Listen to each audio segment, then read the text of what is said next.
In today's video, I'm going to teach you how to create and save ATM bracket orders on TradingView. By the end, you'll know how to place a limit order and pair it with a clearly defined stop loss and take profit using TradingView's tools so you can manage risk and targets with confidence. First, open your browser and head to TradingView.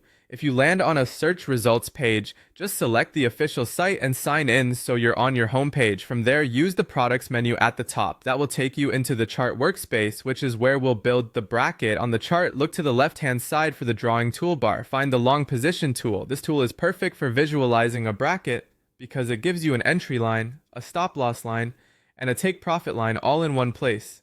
Click the long position tool, then click on your chart to place it roughly where you want to enter. Don't worry about perfection yet. This is just the initial placement so you can see the structure on the screen. Next, move your mouse to the level where you'd like your order to execute and right-click. In the context menu, choose Create Limit Order. This places a pending order at that price and pairs nicely with the visual bracket you've already set. You don't need to fine-tune anything in the moment. The key is to get the order created at your intended level. If a confirmation pop-up appears, close it so you can get back to the chart quickly. Now refine the setup.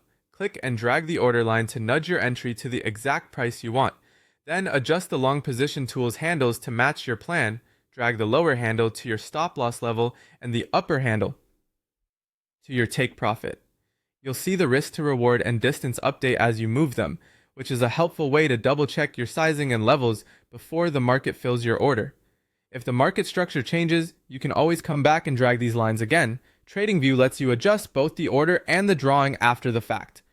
A couple of quick tips as you wrap up. Use the price scale to confirm exact levels to the cent or tick and zoom in so you're not eyeballing from too far out. TradingView typically remembers your last used tool settings and will keep your layout intact so your bracket configuration is easy to reuse the next time you open the chart. That's it. You've created a clean ATM style bracket on TradingView, placed via a limit order, and set up for simple adjustments going forward.